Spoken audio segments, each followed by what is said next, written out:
Afternoon is Lady Bobaden coming to you from my car in the very, very warm, great state of Texas. The feels like temperature is supposed to be 101 today, and I feel every degree of it, guys. We're actually supposed to get into an even hotter part of the summer, and I'm not looking forward to that. I am looking ahead to fall for many reasons, including the weather. But yeah, today's video is a follow-up video to the one that I did about how not to engage with the narcissist. This video is on how not to engage with the new supply. I woke up I woke up yesterday and I told myself that I was going to not ruminate so much about what happened this past Saturday with the ex-husband who I suspect to be pathologically narcissistic. You can check out the other video to find out all of what went on, but just to provide a quick summary, there had been some tension building up through the day based on something he did and the new supply did that would very likely inconvenience me, but there was no communication with me. There was no thought to what I had to do and what I had to do with the kids. It pissed me off, and things came to a head. And I gave the ex-husband fuel, I gave the new supply fuel, who I also suspect is pathologically narcissistic, and if she's not, she's very toxic and attention-seeking. But in any case, I decided to send an email to the new supply. I did not want her to say that she blocked me on text and she didn't receive my text. I am pretty dedicated to documentation, so I decided to send an email with further clarification. I told her that I did not want to receive any information from her, any communication from her about plans that she and the ex-husband has with the kids. I want all communication to come from the ex-husband. I did not want to receive any updates about pickups or drop-offs. I wanted the ex-husband to do that, and told her that he was able to do that through a couple of different options, such as text, phone, or by calling. I left all those avenues up because the ex-husband has a tendency to make excuses about seeing messages or logging into something, not being able to log into something, getting errors. It's always something. He always has an excuse for why he missed out on something. His go-to excuse is that he was just too busy doing his job, but he has the time to be at the new supplies, but and be at her beck and call, or at least that was what I saw in my immediate past experience with the two of them. But that's another video for another day.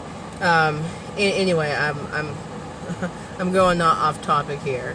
So I sent an email to the new supply telling her essentially that I wanted to only communicate with the ex-husband. I don't want there to be any more misunderstandings, and I want documented proof of what the ex-husband has proposed and said. Now, in this email, I also told the new supply that I did not want to be invited to any more lunches, dinners, or anything joint. I thanked them, them being her and the ex-husband, for their hospitality, but I did not want to do anything joint moving forward.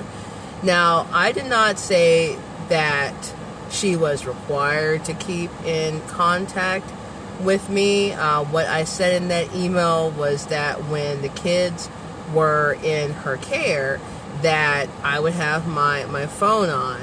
Outside of that, if she did send any sort of messages, I was going to ignore them. If it had anything to do with making plans and pickups and drop-offs, I would be holding the ex-husband accountable. Now, I didn't say that, but that's essentially what I was relaying.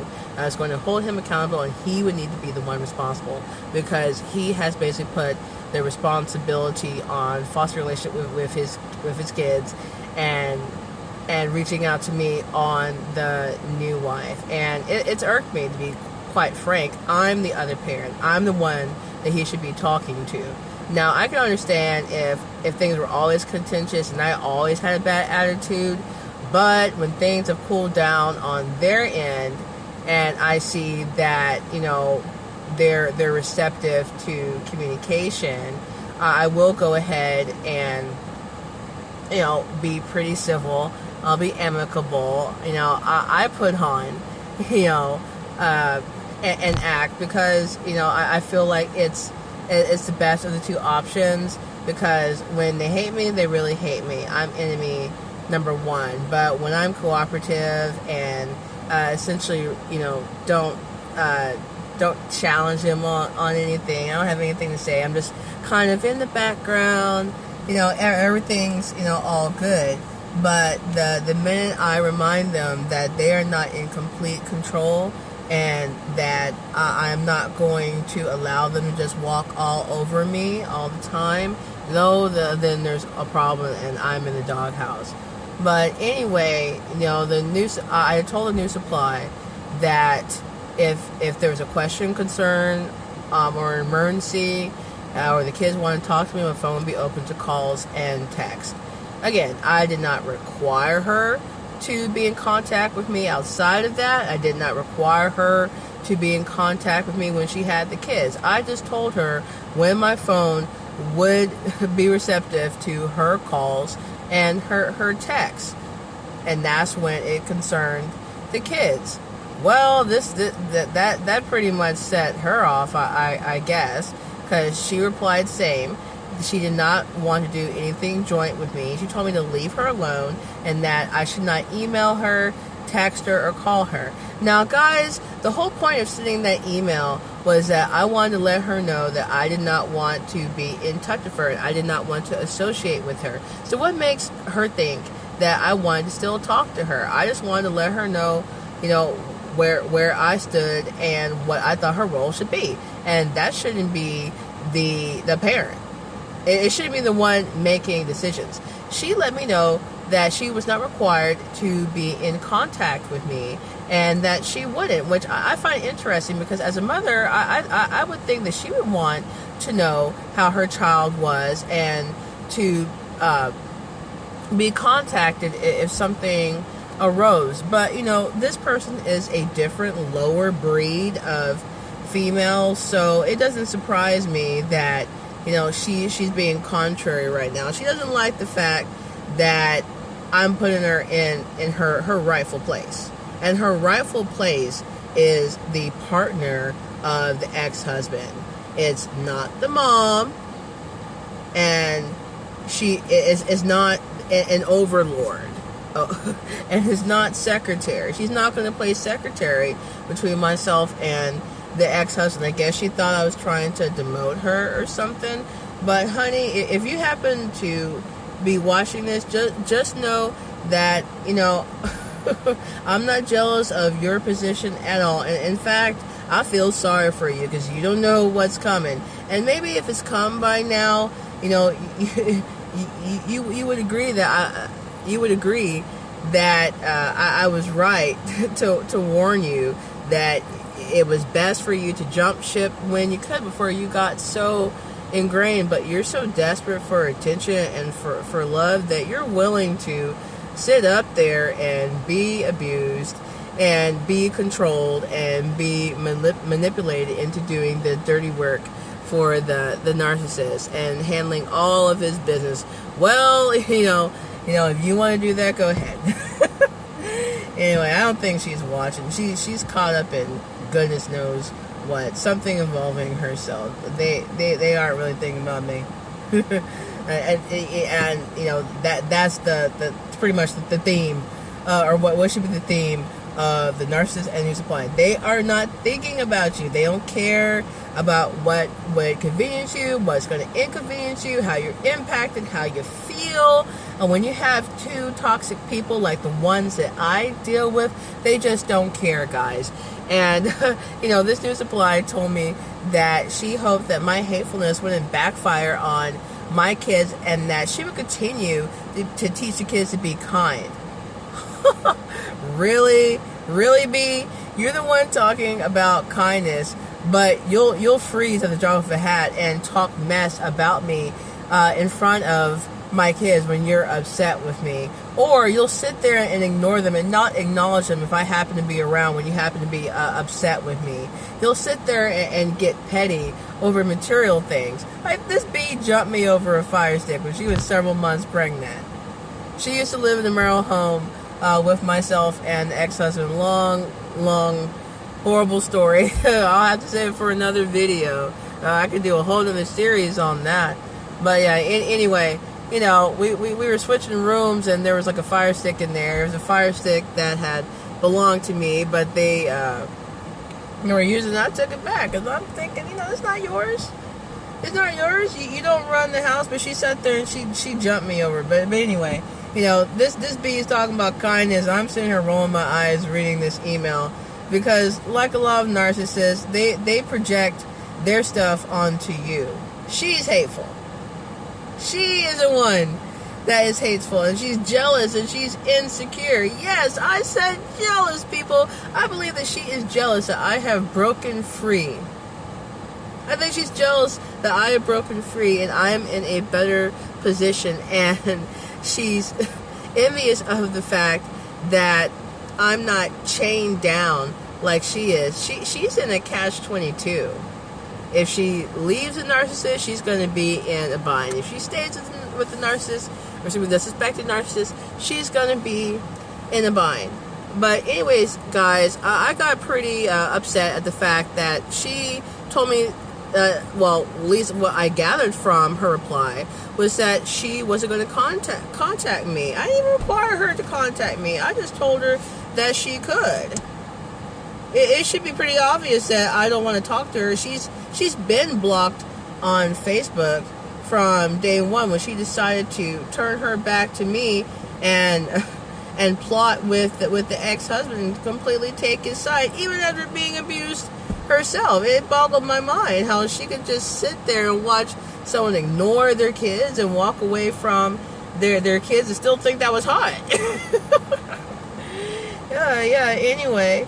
You know, so, you know, I sat on that email and I wrote and rewrote this message to the ex-husband. It was very long. I knew he wouldn't read it. I knew it wouldn't, you know, change his mind on anything. It wasn't for that.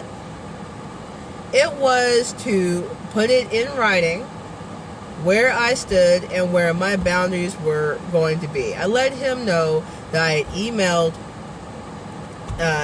his new wife, and I told him what I told her and explained that there was no contact that was desired or expected. I just wanted to note that she was not going to allow the kids to call me if they wanted to call me.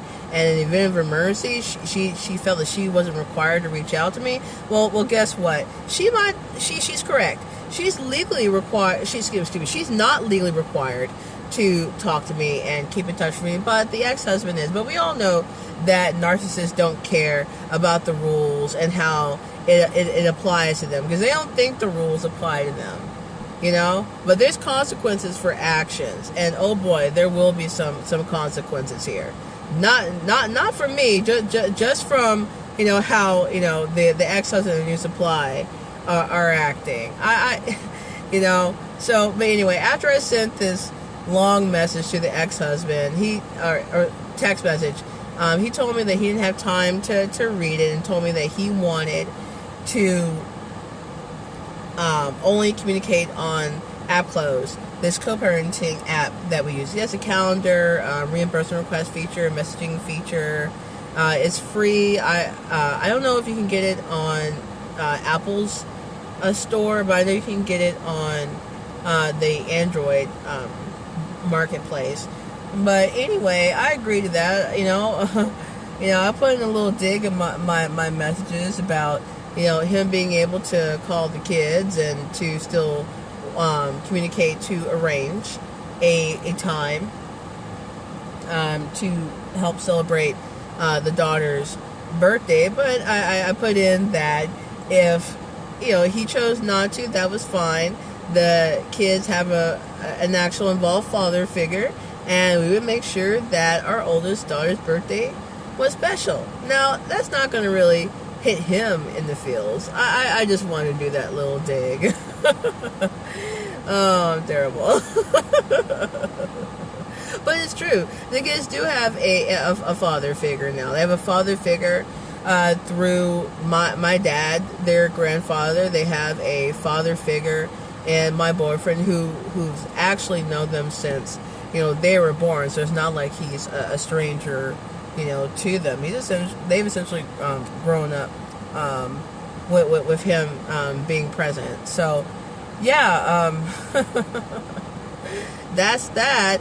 So guys, contacting the new supply, it just agitated her. She didn't want to listen to anything I had to say. She didn't want to receive anything I had to say. She wants to continue to live in La La Land. They're going to want to continue to live in that illusion.